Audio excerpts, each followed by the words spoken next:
Pangal Students Organization Pso Manipur na sinduna chahi kudingi leptana chatharakpa 19 suba Iftar Party ki thauram ngasi Lilong Higher Secondary Madrassa da pangthokre. Lilong Higher Secondary Madrassa ki principal Wangkem Rameshwar Singh, Amuko ki President S. Sanjoy, Pso Manipur ki President Farid Bogimayum, MSF ki President Hizam Rosan, Ampako ki President Miraimayum Salamar Ali, Shining Star English School Kairao Makting ki Chairman cum Principal MD Nahid Alamna, President Member Singoina Tauramaduda Sarukya Ki.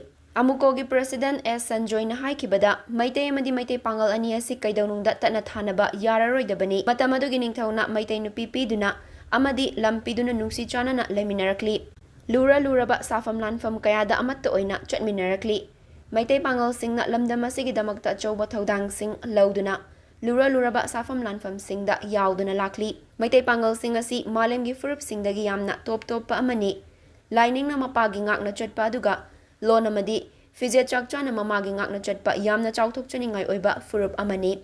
Nungsi Chana na Tamoy Masak Kangnaraga Leminarakli bani. Adubu Varat na Aikoy Masen gi Marakta Sing Chep Thaduna Lamdama Sigi Sen Mitlonda Madi Hiram Kudingda Chaiteng Piri.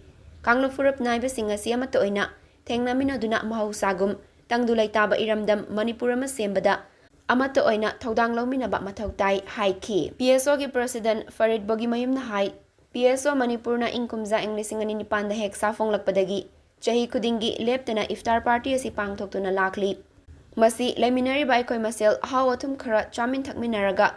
Nungay na daba pumnamak thadok minaduna madi afaba wakal putok minaduna nung si Chana na Amato Oina. Hingmin na bagi pandamda Pangthokpani. Aikoy Masel gi Marakta Lingdol pom na ba nungay na daba kuding magthadok minaduna. Nung si Chana ba tangdulay taba chawkat pa iramdam ama oihalasi Haiki. Mahak na Manipur lengak ipukning ching sila duna hai. PR layra ba matung dalamdama sige anaw balengak asina matamsang na mayum thadok duna relief camp ta layriba ichilinaw singbo. Atubada mayum da hanjin hanbiyu. Loy na mafam da laynariba nungay na daba sing asisu lengak asina loyshin hanbiduna.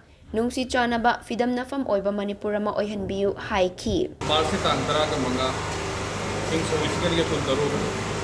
Ya ibrahim minasida pangkok servisi Organises Organises Pso Manipur Organises 18Th Iftar Party ngasi pangkok desina tara ni pan subni. Ekoi na matam sang na king soliskan ni pan dagi.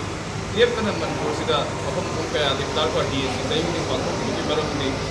Asigumba Ramzan tha si tha taran bagi manu ko ai dagi he na singi tha kwangi ai na Islam dharma satyo yoi si malong dari bini asigumba tha si da koi numit chuppa nungtil gi numit si sara he la kanda numidang wairam mamsil akanda saksa ya gi saba thapya gi tanda ma lae amsung numit chuppa sara he ro kana saba thapya gi asigumba tanda se atik magun lai yana koi dharma sina lau da bugoi na asigu matik magun lai yo mosara sibu koi Manipur lai minariba simmi tammi anglo kuding mak ai koi asigu Iftar Party sida koi sarukya minaraka da Manipur sida apun ni sabtam no problem kida mai koi adugi thimma da koi Iftar Party sinjabani kumusung ngasi Iftar Party sida mai lai na tumda di busi ai koi lai minariba kuding mak asi Manipur sida matam sang na lisan fitna koi na ninjim da pop matam dagi Hanti lain na amaga di sana na direct person Manipur na si tatana makata na si Manipur na si koi tatana ing tapalam damo koi na koi koi ko min na siya siya mo again loy na ay koi warakta ingol pom na ban ngai na daba kay ngum bakara ni tayer na ba asi ko sa pudi vaksin ken thok min na kanda hadok min na kanda lamdam ma si koi kuding amaga dun si sana ba ang apun bagi sakta mam sagata kanda tung boy na tung gi asa na yung Manipur mo oy si have siya mga si Iftar Party si may lay na biyo so may kay samdaga aroy bada hydroning badi ngasi Iftar Party si may lay na hojik matam sang na koy PR lengak lay ro matung da muhan da game na may koy sem ni ba game na sina Manipur da lay ba me third da gi horo pairang ngasi third party lay re na koy sem ni ba game na mani aduna sem ni ba game na sina lay ba santi se positive koy na matik cha na ayan buda koi relief camp da lai mission now sing IDP sing sai mai makai da hadin na ba ya ba policy ko sembiyo ai na thamda ge lo na tongan mo pham kya da Manipur da